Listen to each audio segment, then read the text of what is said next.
Welcome to this explainer. Today, we're doing something a bit different. We're going to unpack a single, profoundly heavy piece of source material. We're looking at a fundamental rule, what we're calling the axiom of persistence. Think of this as an exercise in long-term risk assessment.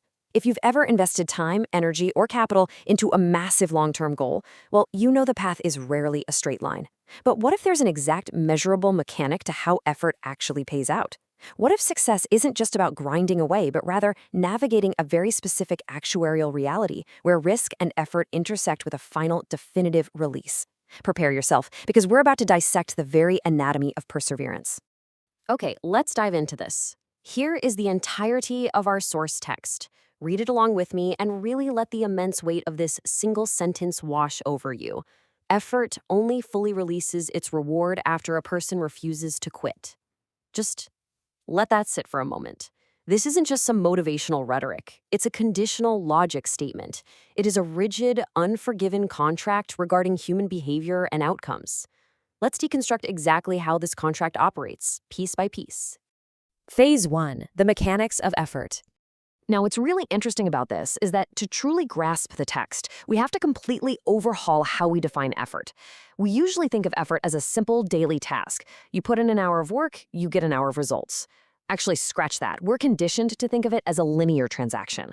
But the axiom we're examining rejects that idea entirely. In this framework, effort is not a daily wage. Instead, the effort you expend is banked. It becomes stored energy.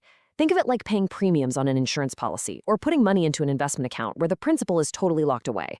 The energy is there, the work has been done, but it is completely inaccessible right now. It's just waiting for a specific, necessary catalyst to unlock it. So let's strictly define effort through the lens of our source sentence. Effort is the continuous accumulation of work and risk that does not immediately pay out.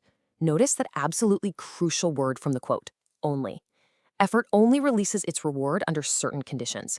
This implies that effort is incredibly stubborn. It demands strict compliance before it works for you.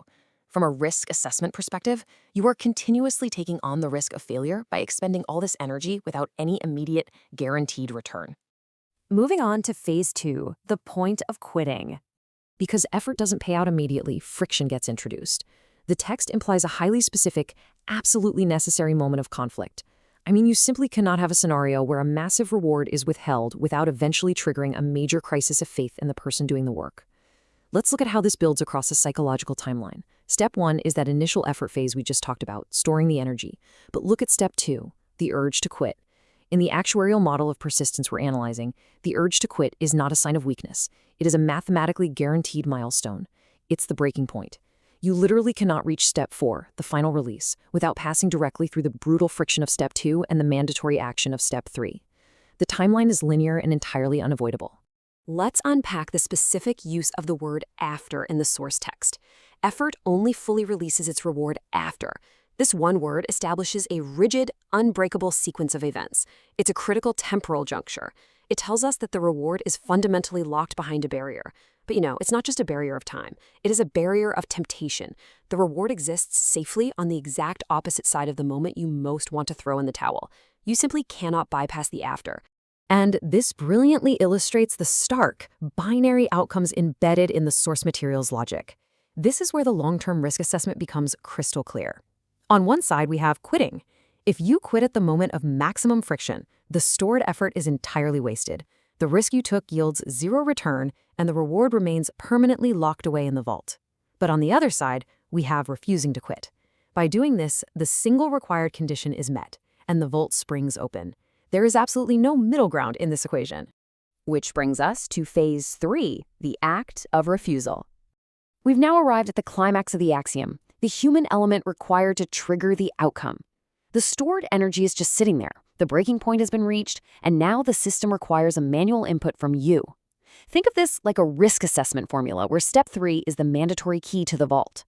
Mechanically, the system flows exactly like this. First, effort is exerted and stored. The pressure builds. Second, a breaking point is reached. The friction maximizes. Third, the person actively refuses to quit. This step 3 is the linchpin of the entire process. Without it, steps 1 and 2 just dissipate into nothing. Let's look really closely at the specific verb the source text chose, refuses. It doesn't say after a person survives, or endures, or outlasts. No, it says refuses. This is an incredibly powerful, deliberate, active verb. It implies that quitting was a very real, very present option sitting right there on the table, and the person had to look at that option and aggressively reject it. Refusal is an active, decisive rejection of surrender. It's the ultimate toll gate for success. You have to pay the toll of refusal to pass through. 1. I bring up this number to emphasize the sheer, terrifying simplicity of this rule. There is exactly one condition that stands between all of your accumulated, stored effort and its final payout. Just one singular act of refusal. It is an actuarial certainty in this framework. Meet this one condition, and the system resolves. Fail to meet this one condition, and the whole system collapses. Phase 4, the full reward released. We've analyzed the input, the friction, and the trigger. Now we need to look at the nature of the payout itself, the final resolution of the sentence. So the crucial point here is the word fully. Effort only fully releases its reward. Why does the text specify fully? Well, because early quitting deprives you of the total yield. If you stop before that moment of active refusal, you might get a partial outcome or maybe a premature result, but you will not experience the complete and total unburdening of the stored reward. The system is literally designed to hold back the absolute best of its yield until that absolute final toll gate is passed. Let's look at the anatomy of this sentence mapped out. It is remarkable how perfectly these three concepts interlock, almost like a giant puzzle, to form an ironclad rule of persistence. Your first component is effort. That's your raw input, your stored potential, your assumed risk. Next is refusal. This is the required catalyst, the trigger mechanism that interacts with all that stored potential. And finally, the full release, the eventual total payout that only occurs when those first two components collide. It's just a beautifully elegant, balanced equation. To summarize what we've unpacked today, let's connect these dots. This framework fundamentally changes how we have to view long-term challenges. Effort stores potential over time. It doesn't spend it immediately. Therefore, the urge to quit is a mandatory feature of the process. It is absolutely not a bug. It is the designated breaking point you are meant to reach. Your refusal to give in acts as the single required release valve for all that stored pressure. And ultimately, your reward is only fully realized after the specific, deliberate act of refusal. We've broken down the source text. We've seen the actuarial reality of risk, effort, and the mechanics of persistence. The formula is set. The conditions are absolute. The only remaining variable in the equation is human behavior. So looking at your own long-term pursuits, I leave you with this final thought to consider. Will your accumulated effort be fully released, or will you quit right before the reward?